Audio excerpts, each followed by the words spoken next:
Fala pessoal, tudo bem? Olha com quem eu tô aqui, ó. Apóstolo Luiz Hermínio, que prazerzão aqui, ó. E Deus tem algo, colocou algo no coração dele para passar para vocês aqui no canal. Glória a Deus. Vai fundo. Gente, estamos aqui na nossa cidade. Aí quem é que aparece caminhando por aqui? O Vagão, o Vagnão.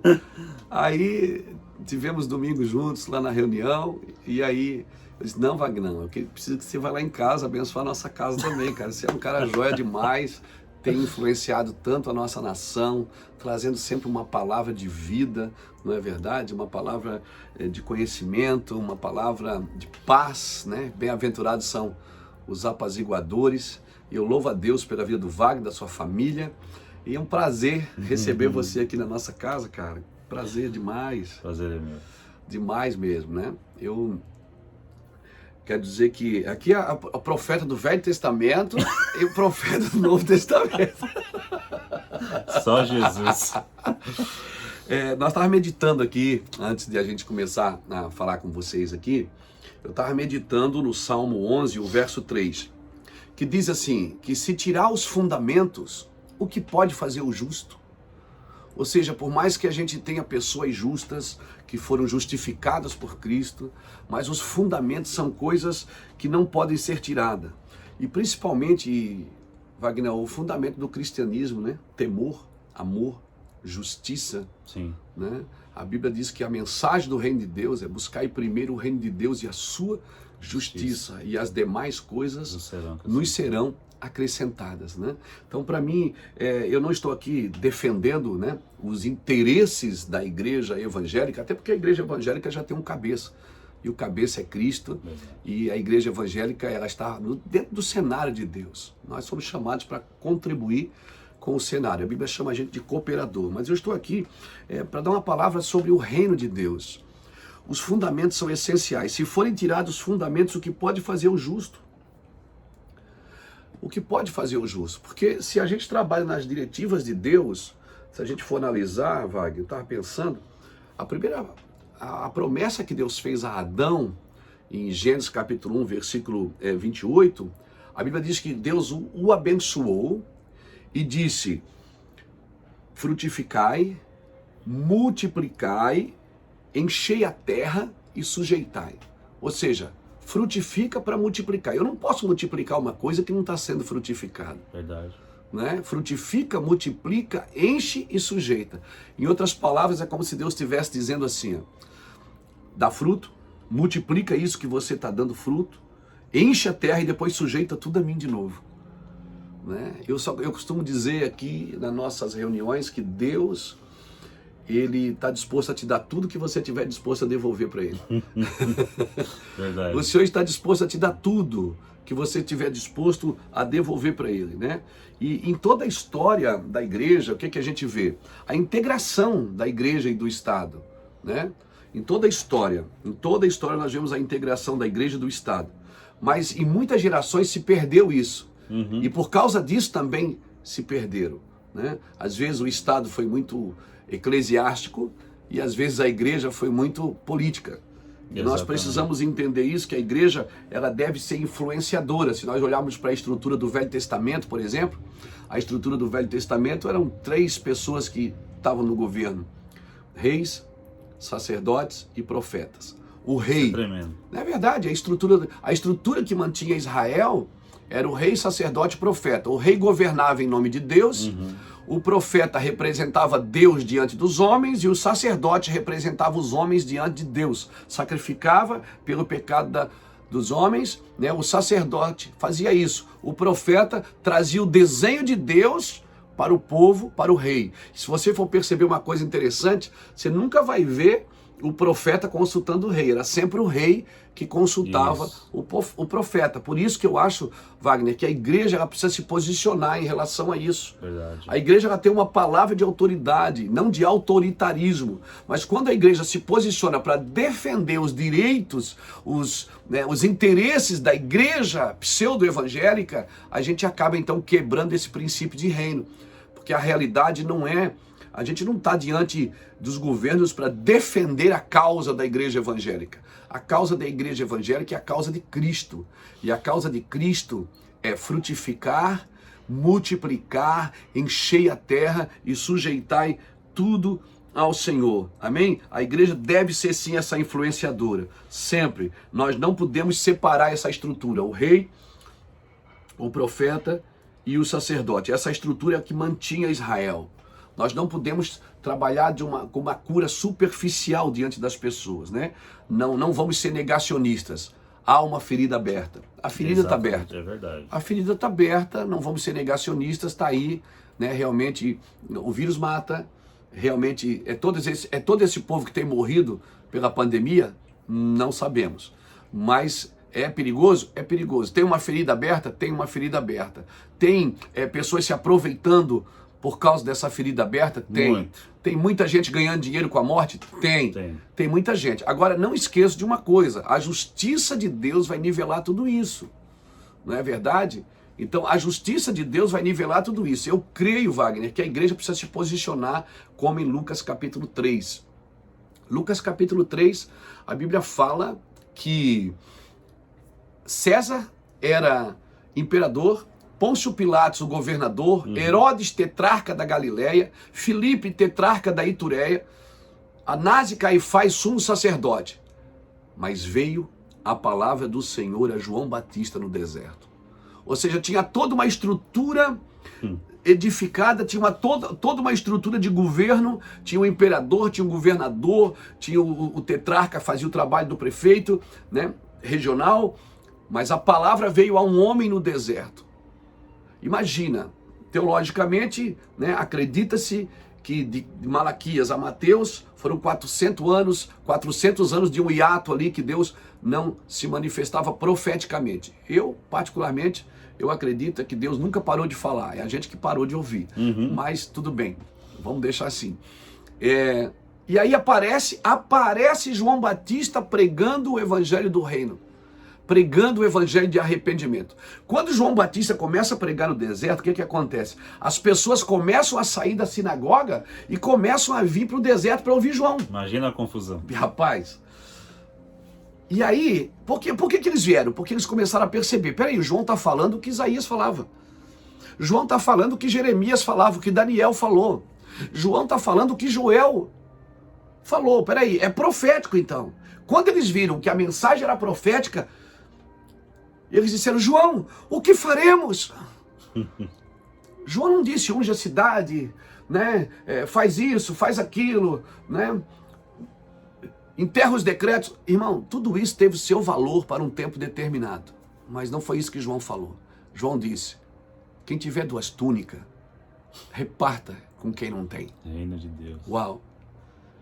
Ou seja, para dar continuidade a uma mensagem profética, nós precisamos ter atitudes práticas de amor, de generosidade. A igreja, ela foi chamada para levedar toda a massa. A igreja foi chamada para expressar. Ela é o símbolo de Deus na terra. E não é um símbolo indicativo, ela é representativo.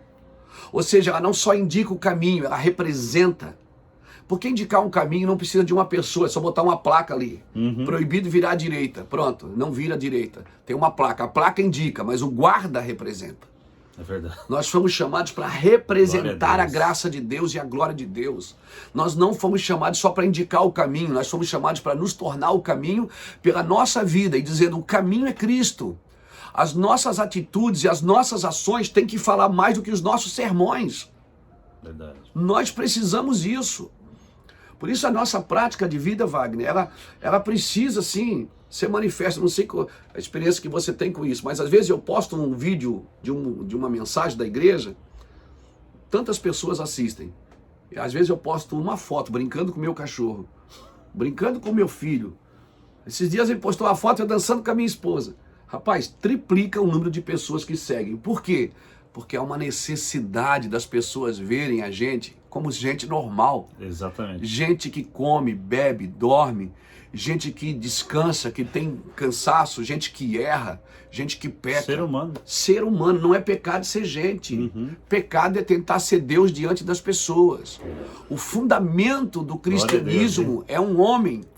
Jesus Cristo, homem, há um só mediador entre Deus e os homens, Jesus Cristo, homem. Quando você chegar na eternidade, você vai olhar do lado direito de Deus assim, não é um anjo que está sentado ali, é um homem que venceu a morte e o inferno, que venceu o pecado, venceu a injustiça, venceu a mentira, a corrupção, e a igreja tem que viver nesse lugar. É possível. É possível, Wagner.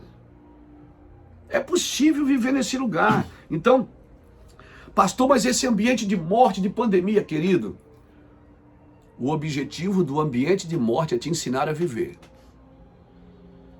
Porque as escrituras dizem que é melhor ir na casa de luto do que na casa de festa. Verdade. Porque muitas vezes, Wagner, as festas podem estar sendo feitas para maquiar a realidade da vida. Às vezes a pessoa faz festa, mas porque não tem direito, não tem a condição de encarar a vida como ela é. Mas a morte não, querido. Todos vamos passar por ela. E você pensa. Você pensa. Eu sei que você deve ter perdido pessoas da sua família. Nós perdemos amigos, perdemos amigos de perto. Mas isso faz a gente ponderar a vida, faz a gente pensar, cara, como que eu estou vivendo a minha vida? Verdade. Estou vivendo para Jesus mesmo? O meu casamento glorifica a Deus? Meus filhos glorificam a Deus? Onde eu gasto meu dinheiro?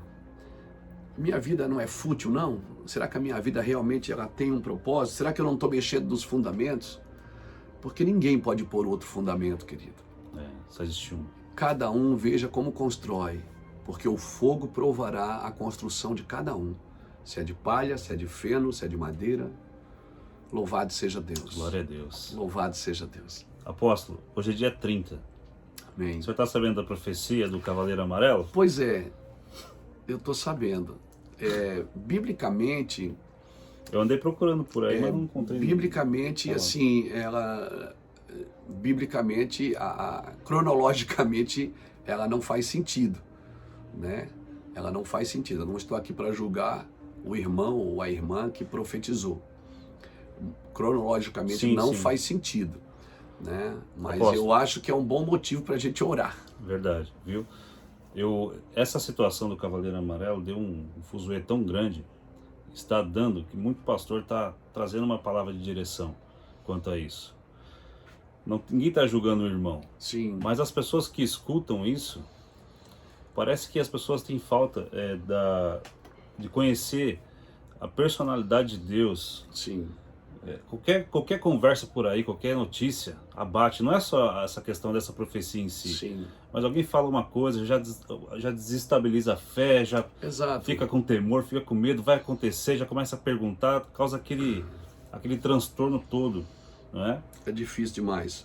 O que eu vejo assim, gente, Deus, Ele cria uma realidade. Deus cria uma realidade. Mas Deus nos dá a condição de, com a nossa ajuda externa, mexer nessa realidade, modificar ela. Exemplo, a galinha põe o ovo, ok? A galinha põe o ovo? Põe o ovo. Beleza. Você pega o ovo, quebra ele numa tigela, põe uma cebolinha, põe um salzinho, põe uma farinha e tal, você bate esse ovo, você vira numa frigideira. Frigideira, não é? Frigideira. E você transforma esse ovo em um omelete. Ou seja, a tua ajuda externa, ela modificou o modelo daquele ovo. Agora, ele tem que ser ovo, ele continua sendo ovo. O que eu quero dizer com isso? Glória a Deus. Eu quero dizer com isso que a galinha não bota o omelete, ela bota o ovo. Você, com a sua ajuda externa, transforma no omelete.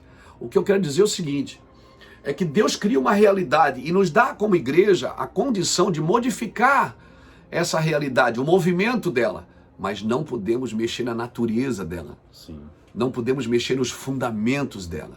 E como fundamento bíblico, não estamos ainda no cenário do cavalo amarelo, irmãos. Ainda não estamos. Só que alguém pegou esse omelete, né? E colocou um tempero lá que não agradou muito. Pois então, transformou em algo que você tá com medo de comer, exatamente. Talvez. Eu tenho que cuidar para que as minhas ajudas externas não modifiquem a natureza da realidade que Deus criou, que Deus formou e que está aqui, ó.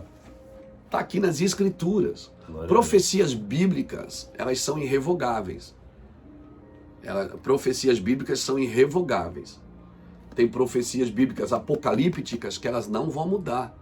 Tem coisas que você vai orar e não vai mudar. É cenário. Nós fizemos parte do cenário bíblico.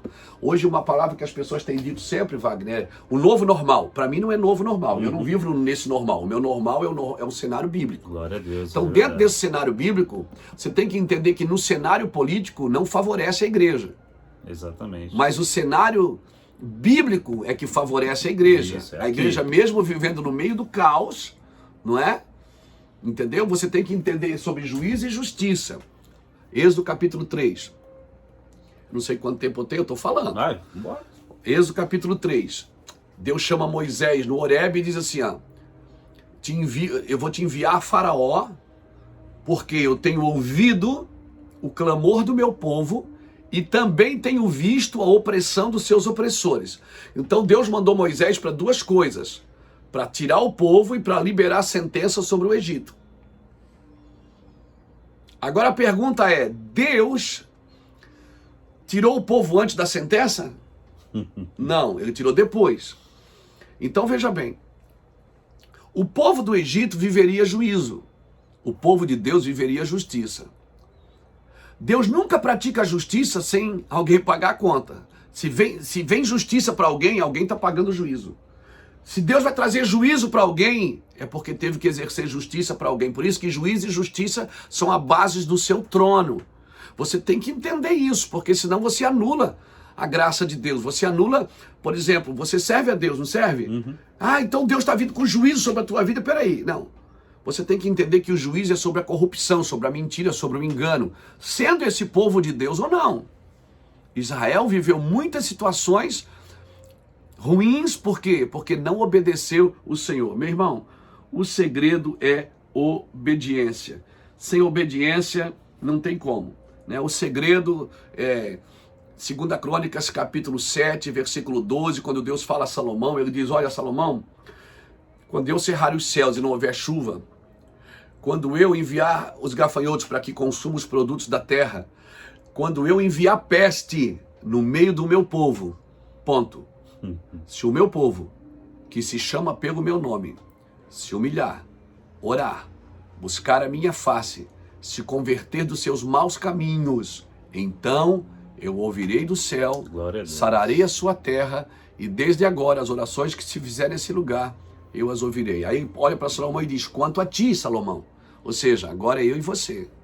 Primeiro nós estamos falando da terra, agora é eu e você. Quanto a ti, Salomão, se você andar nos caminhos dos teus pais, como fez teu pai Davi, o cetro jamais se apartará da tua casa. Veja bem, querido, Salomão, ele era o homem mais sábio do mundo, considerado pela Bíblia. Deus falou para ele, não haverá outro homem e não teve e não haverá outro igual a você. Agora, Deus falou para ele assim, ó, você tem que fazer tudo como fez seu pai Davi. Tinha uma condição. A condição era essa. Então assim, ó, sempre vai ter uma condição. Porque existe uma diferença de quem tem dom de profecia e de quem é o profeta. Quem tem dom de profecia, profetiza ao indivíduo. Diz assim, ó Wagner, eu posso dizer de duas formas, dizer assim diz o Senhor. Aí quando eu digo assim diz o Senhor é pesado, porque eu estou dizendo que o Senhor me disse. Ou eu posso dizer, Wagner, eu vejo, cara, que Deus vai te levantar. Que Deus vai te levantar, o teu canal vai explodir, Deus vai te usar como profeta na terra, e tal, eu tô vendo isso. Mas Wagner, faz isso, cara, faz aquilo, pensa assim, Wagner, tem uma condição, Deuteronômio 28, deixa-vos dois caminhos. Então esse quem tem o dom de profecia, profetiza ao indivíduo. Quem tem o ministério profético, ele profetiza ao território. Ele não profetiza ao indivíduo, ele profetiza ao território, ele profetiza à geração. Ele está dizendo assim, ó, assim diz o Senhor, ó Israel. Ele está falando para o território, ele está lidando com as iniquidades da terra. Não é verdade? A iniquidade da terra. Então, essa profecia do dia 30, ela foi liberada para a terra, para o Brasil. Então não é uma profecia individual para uma pessoa, é uma profecia para a terra. E biblicamente ela não faz sentido porque nós não estamos ainda cronologicamente no cenário do cavalo amarelo. Sim. Não estamos. Biblicamente não estamos.